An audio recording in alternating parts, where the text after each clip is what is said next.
അപ്പോൾ 20-ാം നൂറ്റാണ്ടിലുള്ള ആ ഒരു ചർച്ചയുടെ പ്രധാന അന്തസത്ത എന്താന്ന് വെച്ചാൽ, നമ്മുടെ മുസ്ലിം മതസ്ഥാപനങ്ങൾ, ഇസ്ലാമിക് റിലീജിയസ് സെമിനാരീസ്, അവിടെയൊക്കെ മതപഠനം നടക്കുന്നുണ്ട്. പക്ഷെ ആ മതപഠനം എന്ന് പറഞ്ഞാൽ നമ്മുടെ ആധുനിക കാലത്തോട് സംവദിക്കാത്ത ഒരു മതപഠനമാണ് എന്നുള്ളതാണ്. കാര്യമായിട്ട് കുറേ ടെക്സ്റ്റുകൾ പഠിക്കുന്നു, അത് കുറേ നൂറ്റാണ്ടുകൾ മുമ്പ് രചിക്കപ്പെട്ട ടെക്സ്റ്റ് ആയിരിക്കും. ഇന്നത്തെ കാലവുമായിട്ട് അതിനെ എങ്ങനെയാണ് കണക്ട് ചെയ്യേണ്ടത് എന്ന് കാര്യമായിട്ട് നമ്മുടെ വിദ്യാഭ്യാസത്തിൽ നഷ്ടപ്പെട്ടു പോകുന്ന ഒരു എലമെന്റാണ് എന്നുള്ള രീതിയിലാണ് അത് നടക്കുന്നത്. അപ്പോൾ എനിക്ക് സംസാരിക്കാനുള്ളത് ഖുർആനിക് സ്റ്റഡീസ്, ദിറാസാത്തുൽ ഖുർആനിയെ എങ്ങനെ റെലവൻറ്റൈസ് ചെയ്യാം എന്നുള്ളതാണ്. അപ്പോൾ നമ്മുടെ ഒരു കേരളീയ പശ്ചാത്തലത്തിൽ ചർച്ച ചെയ്യുകയാണെങ്കിൽ, ഇപ്പോൾ ഈ അടുത്ത കാലം വരെ നമ്മൾ കാര്യമായിട്ട് കുറേ തഫ്സീറുകൾ വായിക്കാറുണ്ടായിരുന്നു. അപ്പോൾ അതിലൊരു പ്രധാന പ്രശ്നം, നമ്മൾ തഫ്സീറുകൾ ഒരിക്കലും കണക്ട് ചെയ്യാറില്ല. ഇപ്പോൾ നമ്മുടെ മത സ്ഥാപനങ്ങൾ അല്ലെങ്കിൽ പള്ളി ദർസുകളിലൊക്കെയുള്ള മതപഠനത്തെക്കുറിച്ച് തന്നെ സംസാരിക്കുകയാണെങ്കിൽ, ഇപ്പോൾ തഫ്സീറുൽ ജലാലൈൻ, അതിൽ നമ്മൾ കുറേ അങ്ങനെ അർത്ഥം വെച്ച് പഠിക്കുന്നു. അത് നമ്മുടെ കാലവുമായിട്ട് എങ്ങനെ കണക്ട് ചെയ്യാം എന്നതിനെക്കുറിച്ച് നമ്മൾ ചർച്ച ചെയ്യാറില്ല. അതിൽ വരുന്ന പ്രധാന പ്രശ്നം എന്താണെന്ന് വെച്ചാൽ, ഇതിൻ്റെ ഒരു സമകാലിക പ്രസക്തി എന്താണ് എന്ന് ആ പഠിതാവിന് ഒരിക്കലും ഒരു ബോധം കിട്ടുന്നില്ല എന്നുള്ളതാണ്. ഒരു സ്കെയില് മാറിപ്പോയ ഒരു പ്രശ്നമുണ്ട്. അതുകൂടെ പറഞ്ഞ് ഫെമിനിസത്തിലേക്ക് വരാം. ചില സാധുക്കളുണ്ട്, കാലത്തിന്റെ മൂല്യമാണ് സ്റ്റാൻഡേർഡ് എന്ന് വിചാരിക്കും. ഫിലോസഫി, നമ്മൾ ഗോൾഡൻ ഏജ് ഒക്കെ വന്നു, ട്രാൻസ്ലേഷനൊക്കെ വന്നപ്പോ ഗ്രീക്ക് ഫിലോസഫിയുടെ പുസ്തകങ്ങളൊക്കെ അറബിയിലേക്ക് വിവർത്തിതമായപ്പോ അത് വായിക്കാൻ ആളുകൾ ശ്രമിച്ചപ്പോ അത് ഭയങ്കര സംഭവം തോന്നിയപ്പോ എന്ത് തോന്നി? പ്രപഞ്ചം എറ്റേണലാണ് എന്ന് പറഞ്ഞു, പ്രപഞ്ചം അനാദിയാണെന്ന് പറഞ്ഞു, വഹീനേക്കാൾ പ്രാധാന്യം യുക്തിക്ക് കൊടുക്കണമെന്ന് പറഞ്ഞു. കാരണം സ്റ്റാൻഡേർഡ് ഫിലോസഫി അല്ലേ, അതിനോട് ഇസ്ലാമിൽ ചേർത്ത് നന്നാക്കി കുട്ടപ്പനാക്കി അവതരിപ്പിച്ചാലേ ആൾക്കാർക്ക് സ്വീകരിക്കാൻ പറ്റാം. അവരുടെ പ്രശ്നം പരിഹരിക്കാൻ വേണ്ടി നമ്മുടെ ഇമാമിങ്ങൾക്ക് എത്ര സമയം, എത്ര അവർക്ക് കുറച്ചെടുത്ത് പോയി കിട്ടും. സത്യത്തിൽ അക്കീദ വളരെ സിമ്പിൾ അല്ലേ?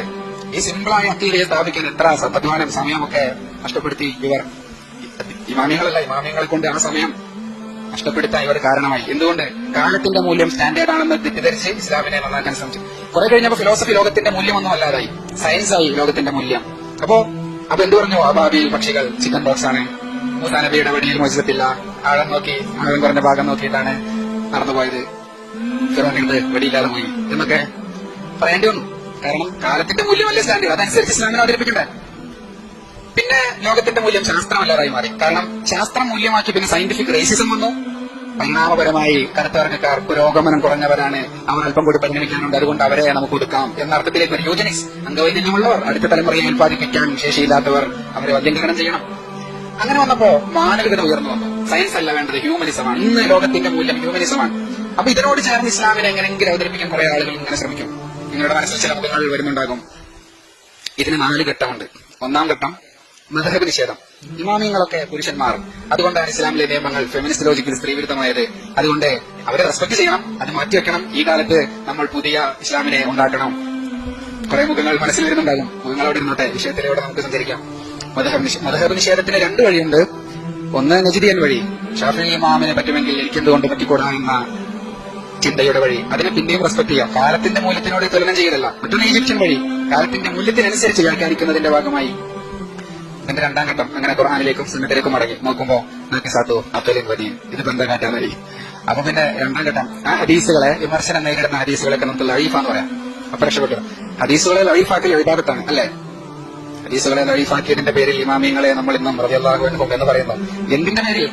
സനദിന്റെ പേരിൽ, കാലത്തിന്റെ മൂല്യത്തിൽ അല്ലേ? ആവശ്യത്തിൽ ഇമാമിങ്ങൾ പിന്നെന്താ ചെയ്തു? കാലത്തിന്റെ മൂല്യത്തിനനുസരിച്ച് ഹദീസുകളെ ലൈഫാക്കാൻ പറ്റുമോ? സ്റ്റാൻഡേർഡ് അതാണെന്ന് വിചാരിച്ചു. അങ്ങനെ ലൈഫാക്കി വന്നപ്പോ ബുഖാരിയിലും മുസ്ലിമിലും ഉണ്ട് ചില ഫെമിനിസ്റ്റ് ലോജിക്കൽ സ്ത്രീവിരുദ്ധമായ ഹദീസുകൾ. ഇതിപ്പോ എന്താ കാട്ടാനായി? അവസാനം ഹദീസിനെ മൊത്തം നിഷേധിക്കാം. ഇത് അമ്മകളെ പൈസ കൊടുത്ത് എഴുതിച്ചതാണ്. ഇത് ഉമർ ഇബ്നു അബ്ദുൽ അസീസ് അള്ളാഹുവിനെ എഴുതിച്ചതാണ്. ഇത് സുഹരി ഇമാമിനെ കാലിയാക്കിയ പോയിന്റ് ചെയ്തിട്ട് ഉണ്ടല്ലോ ഷാഫിന്റെയും അങ്ങനെയുള്ള ആരോപണങ്ങൾ. അപ്പൊ ഖുർആൻ ഒറ്റയ്ക്ക് കിട്ടി. ഇനി എന്ത് ചെയ്യാം? ഖുർആൻ മാനവിക വ്യാഖ്യാനം പരമ്പരകളായി എഴുതാം, സർവ്വവേദ സത്യവാദം അവതരിപ്പിക്കാം, എന്ത് ചെയ്യാം? അങ്ങനെ ഖുർആനിലേക്ക് മടങ്ങുമ്പോ ഇതിപ്പോ എന്താ കാട്ടാനായി? അവസാനം എന്തിനെ ഉപേക്ഷിക്കാം? ഖുർആനെ ഉപേക്ഷിക്കാം. അപ്പൊ മദ്ഹബ് നിഷേധി, ഹദീസ് നിഷേധി, അവസാനം ഖുർആൻ നിഷേധത്തോടെ യുദ്ധത്തിലേക്ക് പോയി. ഇതിന്റെ 1-ാം ഘട്ടമല്ലേ അപകടം? ഈ മനോഭാവമല്ലേ അപകടം? അപ്പൊ ഈ കാലത്തിന്റെ മൂല്യമാണ് സ്റ്റാൻഡേർഡ് എന്ന ചിന്തയിൽ നിന്നാണ് ഇതെല്ലാം. ഇവരൊക്കെ നിഷ്കളങ്കരായിരുന്നു, ഉദ്ദേശം നല്ലതാണ്, ഇസ്ലാമിന് ആളുകൾക്ക് ഇത് ഉൾക്കൊണ്ടോട്ടെ എന്ന ആഗ്രഹമാണ്. പക്ഷേ സ്റ്റാൻഡേർഡ് തെറ്റിപ്പോയി, സ്കെയിലും വിരലും പരസ്പരം മാറിപ്പോയി.